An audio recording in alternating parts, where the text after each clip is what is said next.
नमस्कार, मैं हूं शिखा शुक्ला और आप देख रहे हैं द वॉइस न्यूज। आइए रुक करते हैं आज की ताजा तरीन बड़ी खबरों की ओर। भारतीय जनता पार्टी गुजरात प्रदेश द्वारा आदिवासी समाज के अमर महानायक भगवान बिरसा मुंडा की 150वीं जयंती के उपलक्ष्य में भव्य समारोह आयोजित किया जाएगा। इस कार्यक्रम के अंतर्गत आगामी 7 नवंबर गुरुवार को उमरगाम से रथ यात्रा प्रस्थान करेगी। रथ यात्रा के आयोजन, मार्ग निर्धारण, स्वागत कार्यक्रमों तथा विभिन्न तैयारियों के संबंध में आज उमरगाम तालुका पंचायत कार्यालय में विधायक श्री रमन पाटेकर और तालुका विकास अधिकारी की उपस्थिति में बैठक आयोजित की गई। इस बैठक में ग्राम पंचायतों के सरपंच,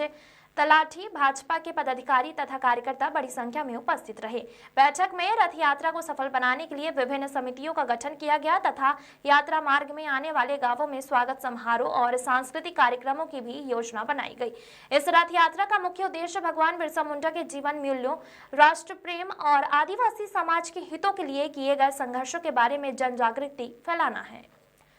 द वॉइस न्यूज के लिए श्रेयस सोनगढ़वाला की रिपोर्ट। માતાજીનો પેલો અંબાજીથી તો નીકળવાની આપણે અહીંયા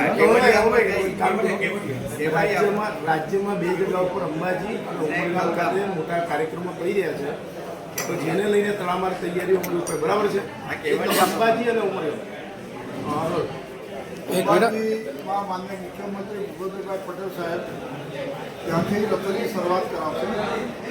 અને માન્ય અમારા નવા નિમાયેલા પ્રદેશ પ્રમુખ માન્ય શ્રી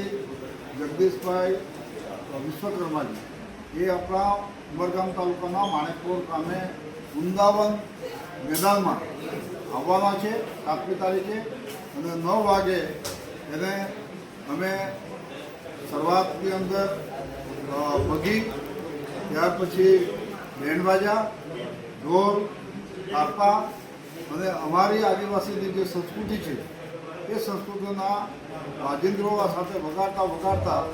અલગ અલગ સમાજ જે 21 સમાજના 100 માણસો એટલે 2100 માણસો લાઈન બંધ ઊભા રહી અને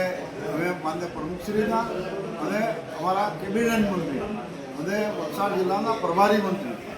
એ પણ સાથે રહેવાના છે, તો એમને સાથે બેસાડી અને સન્માનિત કરીને અમે આ જાહેર સભાના સ્થળ પર લઈ આવ્યા। જાહેર સભાની અંદર બધા જ સરપંચો અને ગામની અંદર પ્રત્યક્ષ જાતે જઈને એની વ્યવસ્થા ગોઠવવામાં આવી છે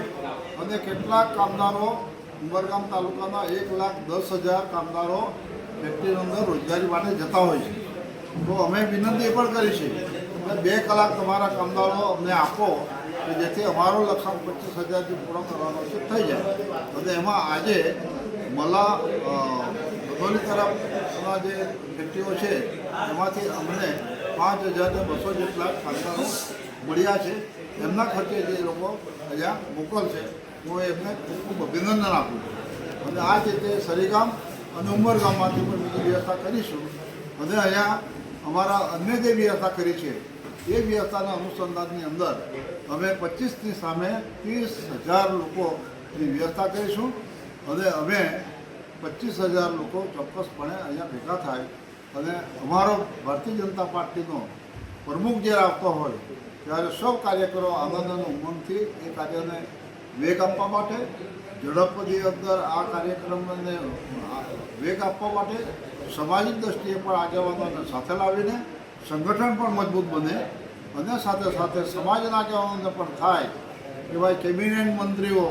અને પ્રદેશના પ્રમુખ વચ્ચે અમને લઈ જઈને સન્માનિત કર્યા છે, આ ભાવ ઊભો થાય એટલા માટે આ બધી વ્યવસ્થા અમે કરી છે।